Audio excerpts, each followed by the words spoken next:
Hi friends, welcome to my KSY informative channel. ಯಾರಾದರೂ ನನ್ನ ಚಾನಲ್ನ ಸಬ್ಸ್ಕ್ರೈಬ್ ಮಾಡ್ದಲೇ ನೋಡ್ತಾ ಇದ್ದರೆ ಪ್ಲೀಸ್ ಒಂದು ಸಬ್ಸ್ಕ್ರೈಬ್ ಮಾಡ್ಕೊಳ್ಳಿ. ಮಳೆ ಜೋರಾಗಿ ಬರ್ತಾ ಇದೆ, ಏನಾದರೂ ತಿನ್ನಬೇಕು ಅನ್ನಿಸ್ತಾ ಇರುತ್ತೆ ಬಿಸಿ ಬಿಸಿ ಚಹಾದೊಟ್ಟಿಗೆ.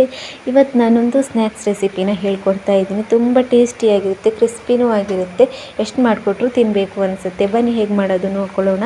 ಒಂದು 3 ಈರುಳ್ಳಿನ ಉದ್ದುದ್ದಾಗೆ ಹೆಚ್ಚಿಬಿಟ್ಟು ಒಂದು ಪಾತ್ರೆಯಲ್ಲಿ ಹಾಕ್ಕೊಳ್ಳಿ. ಅದಕ್ಕೆ ಒಂದು 2 ಮೊಟ್ಟೆನ ಒಡೆದು ಹಾಕ್ಕೊಳ್ಳಿ. ಅದಾದಮೇಲೆ ರುಚಿಗೆ ಬೇಕಾದಷ್ಟು ಉಪ್ಪನ್ನ ಹಾಕ್ಕೊಳ್ಳಿ. ಇವಾಗ ಎಲ್ಲನೂ ಚೆನ್ನಾಗಿ ಮಿಕ್ಸ್ ಮಾಡ್ಕೊಳ್ಳಿ. ಒಂದ್ಸಲ ಎಲ್ಲನೂ ಮಿಕ್ಸ್ ಮಾಡ್ಕೊಂಡ್ಮೇಲೆ ಒಂದು ಪೊಟ್ಯಾಟೋನ ಹಾಗೆ ತುರಿದ್ಬಿಟ್ಟು ಅದಕ್ಕೆ ಹಾಕ್ಕೊಳ್ಳಿ. ಅದಾದಮೇಲೆ 1 ಕಪ್ ಆಗುವಷ್ಟು ಅಕ್ಕಿ ಹಿಟ್ಟು, ಅರ್ಧ ಕಪ್ ಆಗುವಷ್ಟು ಕಡಲೆ ಹಿಟ್ಟನ್ನ ಹಾಕ್ಕೊಳ್ಳಿ.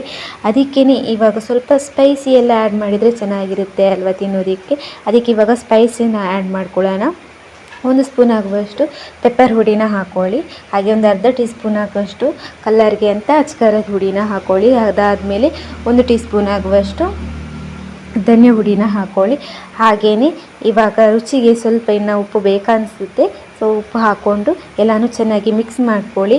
ಇದಕ್ಕೆ ನೀರೇನು ಹಾಕೋದಕ್ಕೆ ಹೋಗಬೇಡಿ, ಹಾಗೇ ಮಿಕ್ಸ್ ಮಾಡ್ಕೊಳ್ಳಿ. ಯಾಕಂದರೆ ಮೊಟ್ಟೆನ ಹಾಕಿರ್ತೀವಲ್ಲ ಹಾಗೆ.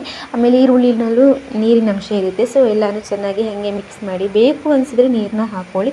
ಎಲ್ಲನೂ ಚೆನ್ನಾಗಿ ಹಾಗೇ ಮಿಕ್ಸ್ ಮಾಡಿಬಿಟ್ಟು ಸ್ವಲ್ಪ ತೆಗೆದ್ಬಿಟ್ಟು ಇದನ್ನು ಚೂರು ತಟ್ಬಿಟ್ಟು ಹಾಗೆ ಹಾಕ್ಕೊಳ್ಳಿ. ಬಜ್ಜಿ ಥರ ಕಾದಿರೋ ಎಣ್ಣೆಯಲ್ಲಿ ಹಾಕಿ ಫ್ರೈ ಮಾಡಿ ಬ್ರೌನ್ ಕಲರ್ ಬರೋವರೆಗೂ ಚೆನ್ನಾಗೇ ಫ್ರೈ ಮಾಡ್ಕೊಳ್ಳಿ.